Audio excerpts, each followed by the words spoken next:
Yeah, it'd be awful having to watch your own presentation. I hate the recording the sound of my voice. Yeah. Just watching it through the classroom.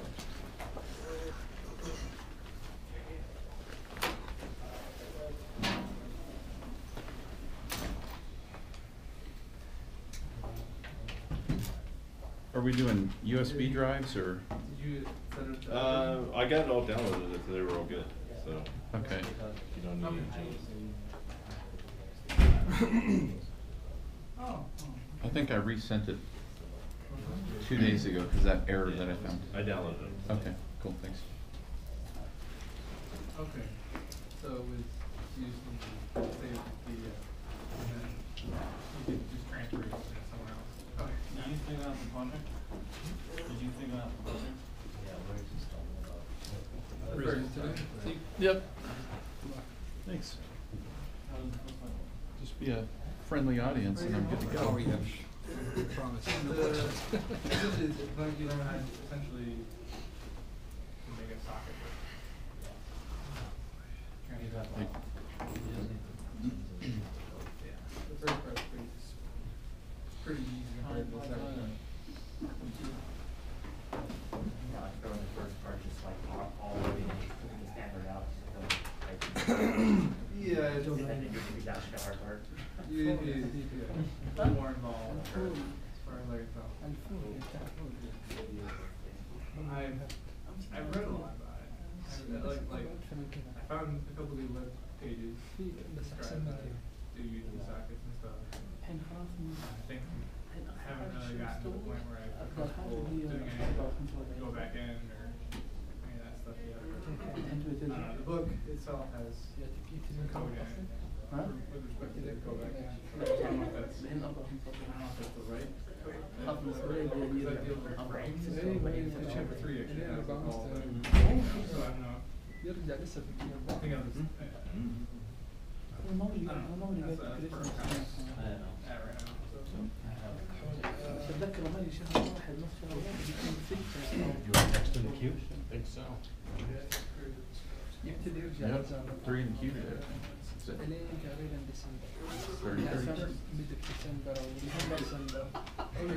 So you did, okay. Because I mean, I've never done anything like that before.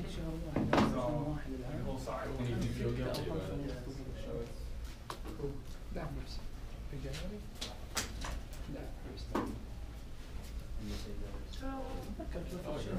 Oh, am I going first? I just opened all 3 at once. Once it doesn't matter. Who wants to go first? Oh, never mind. You going first? Well, I signed up first. No, me! No, me! That's it, bad review. Here we go. Ask you an off-the-wall question. Why did you choose Are to we go gonna use first? the forms for Yeah. okay. I changed the Zoom or it's click play. All right, evening everyone.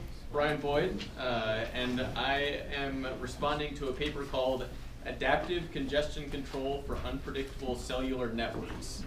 One more time, Adaptive Congestion Control for Unpredictable Cellular Networks. But the name of the congestion control protocol that they proposed in their paper is called VERIS, and so that's what I have up on the slide. I'll close the door to make. Yeah. So one of the things they're doing is they're responding to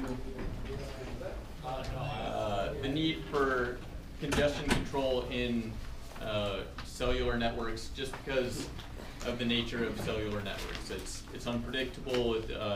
There's a lot of interference. There's a lot of factors that make it a difficult medium, and TCP doesn't scale well in that environment. And it is used, but it could be improved upon, and so that's what they're looking to do, is trying to make communication a little more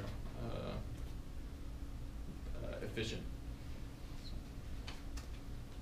But they split their protocol up into 4 methods. Is it still not up? Yeah, What's that? Okay, it's just a delay every time. Is there another way to advance besides spacebar? Like arrow or? Yeah, the side arrow. Side arrow, okay, we'll do that one. But they do the delay estimator, the delay profiler, the window estimator, and the loss handler. And so the delay estimator simply keeps track of delay once the protocol starts communicating from a client to a server, and it tracks, I don't know what. It's just every time you look at us. Yeah, that's good. I will stop making eye contact, sorry. But no, so it handles keeping track of the delay. And then once it has a initialization phase and it has some delay data points, then it starts estimating what future delays will be based on recent past history and a longer term past history. So it has these small windows that it segments up, and it counts delay, and then it also keeps track of a longer profile. As part of that, it has this profiler, which the red line is their estimated delay, the green dot's the actual delay that they experienced over these various sending windows. So then they've got the window estimator that uses the delay profiler to expand the window or shrink the window, and these fixed epoch sizes. And so they try to scale the window and slow down the protocol if they experience a lot of delays, that they don't add to congestion by overshooting the way TCP typically would work, in that you just keep going until you lose packets. So they try to prevent losing packets so that they don't add to congestion when a network is already congested. Then the loss handler actually is very similar to TCP. It drastically dials back, has a scale back coefficient that it multiplies by the sending window, and then the timeout in case they have total packet loss is almost exactly the same as TCP. So for the most part, it was a pretty well done paper. I like the idea of their protocol, and their kind of implementation of it was very clear. They did a nice job communicating it. My only complaint for the most part is their experimentation and some of the things that they left out. I had some few minor critiques of the protocol, but I'm gonna skip over those since we are limited in time we've got. So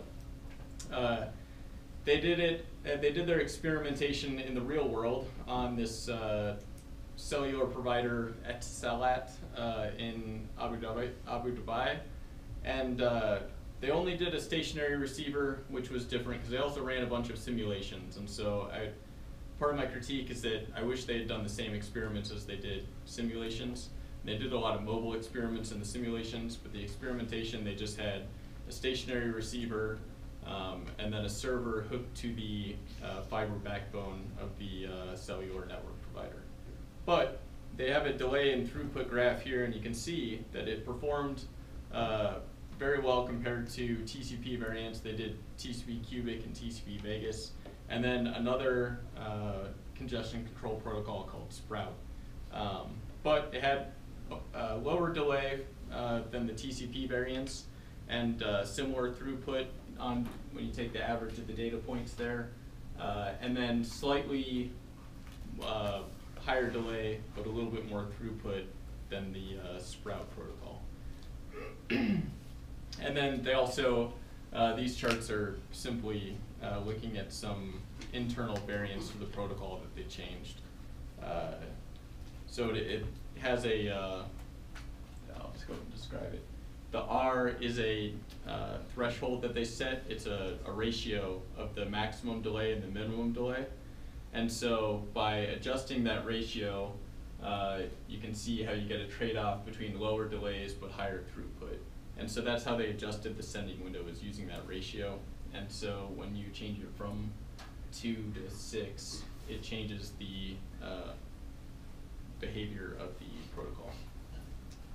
So then these are some of the simulation outputs. They did a walking experiment, they did a slow driving experiment, they did highway driving, but they had this kind of physics simulator, I think is OpNet, and they set up their experiments and then would use their protocol and they had made some collections of traffic to try to inject realism into the simulations. But again, you see that their Varus protocol performs better than TCP, and in terms of delay, slightly lower throughput, but it's actually a pretty comparable congestion control protocol for transmitting data. But, and another odd thing, they only ever shared downlink data. I was curious to see what the uplink responses would have been, but, so then this is the graph that I probably had the most consternation about, is that they're saying in a real world, they're not gonna be the primary congestion control, right? They're gonna have to coexist with TCP if they want people to adapt it. So, or adopt it. So they, in the top chart is just to show how Varus works when you introduce multiple flows. So you have a 90 megabit per second link, and then they added a second flow in green, and then a third and a fourth, and you see that each time it adjusts and tries to give each flow equal bandwidth, and they're behaving nicely together. Then in the second graph, they introduce TCP flows and try to see if it will adjust and play nice with TCP. And that's actually my complaint, is that I would be curious to see what the graph looked like in reverse if they started with TCP flows and then tried to introduce Varus to see if TCP would play nice with Varus instead of the other way around. Because Varus shares nicely with TCP, but they didn't share any data as to whether, if TCP dominated the link to begin with, if it would scale back and allow Varus to gain any time. Since Varus's whole thing is that it doesn't want to add to congestion and never creates congestion, and so I was curious to see if TCP would adjust, since there is no delay at that point. And they didn't talk about that or share it, and so I kind of found that to be a little fishy. But so, like I said though, I thought for the most part it was a well done paper. There were a few implementation things, like it talked about the ratio, and the time epochs when they make up their sending window. Those were a fixed length. And I was curious that if they're tracking the delay anyways, if they have a relatively stable network, it's designed for networks that fluctuate a lot. But if you're in a situation where you have a stable link, if you could lengthen the epochs to reduce the amount of overhead in your protocol and give yourself more bandwidth for actual data, but they didn't really talk about that as well. And then, like I said, I wanted to see kind of experimentation that matched the simulations that they did to see if they correlated well. And then I'd also like to see the uplink data. So Any questions? I might have missed it because we were shuffling Sure. papers around. So Yeah. is this Varus like a replacement for TCP? They're trying to recommend. Yeah, that's their goal. Let's get away with TCP. This is better. Yeah, they're just trying to, specifically for cellular frameworks, but yeah, that for any network that has high variability in terms of throughput and noise and loss, they want to introduce another possibility besides TCP. For So we'll still congestion have control. TCP for like the wired networks. Correct. And then this. Okay, so Correct. they have to work together. So this was just for cell phones and data plans and stuff like that. I missed that. Yeah, Thanks. yeah. Earlier on in the graphs, when you mentioned the throughput and the latency, Yes. was the throughput less before they did the calculations and measured it, because they said they increased throughput and reduced latency? Sorry. Did they improve like the throughput throughout those calculations that you explained earlier? Sorry, I'll go back to the graphs. Which was it? The one that was throughput and latency on the right hand side. Okay. So one of these? Yeah, you mentioned that the throughput versus the delay. Did you say that they did a calculations that improved just the performance? But looking at the data points, they're labeled up there. Mhm. So these here are Virus, those are Sprout, and this is a 3G network and an LTE network. They behave slightly differently. And these are the TCP. So if you take the mean of each of these data points, you've got pretty similar throughput for each protocol. Mhm. But you can see that they're an order of magnitude lower in terms of their delay. This is in seconds, so they're traversing the network with less delay. Thank Is you. that? Yeah. Okay. Okay. Okay. Thank you. Yeah. So one of the things about TCP is that all versions of TCP are interoperable. So if you connect, you're on a cell phone, you connect to a server, Mm-hmm. then and your cell phone has a a new entire protocol. Does that protocol interact with TCP, or does the server have to support that? So they didn't talk about that either, and I found that kind of curious, because in their experimentation and their simulations, they'd set it up such that their server was essentially attached to the base station, the cell tower that they were communicating with, and by the fiber backlink. So I think that actually puts another hiccup in implementation. Is not only does it have to coexist, but now you need the backend servers to also support it. right, and they hadn't introduced any routers in between. They were just kind of doing the cellular one hop, and they weren't even doing like cell to tower, client to client. They were just doing a client to a server that was on the network. Yeah. So.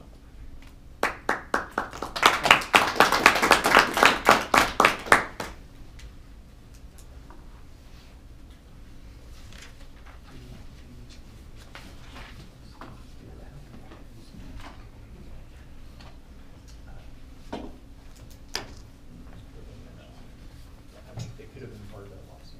They said they could have been. But they didn't care. They didn't have it. Okay. Good afternoon, everyone. My name is Christopher Lee, and this will be a critique on BACPHY, high throughput Wi-Fi backscatter. I can come back to this slide at the end if you guys need the full title. You can also just probably print BACPHY. So I'm going to give a quick summary of what BACPHY is and the advantages that it yields, and then we'll go into a critique that addresses 4 weaknesses in the current implementation of BACPHY. And so what is it? So BACPHY is a novel IoT communication system. IoT stands for Internet of Things, and it refers to electronic appliances and devices that are more and more becoming connected to the internet. That includes cars, refrigerators, wristwatches, and alarm systems. Because a lot of IoT devices have to operate wirelessly and therefore don't have access to a dedicated power supply, they have to operate on a very constrained power budget. And so historically, throughput for network connectivity has been low to save energy. Enter BACPHY. BACPHY is a system that leverages existing ambient network traffic over Wi-Fi and piggybacks its messages onto the existing traffic to eliminate the need to generate its own. And so a specially modified access point will send a wake-up signal to the BACPHY tag with the unique identifier, signaling that it's ready to listen for backscattering transmissions before it transmits a packet to a different client. The BACPHY tag then essentially reflects that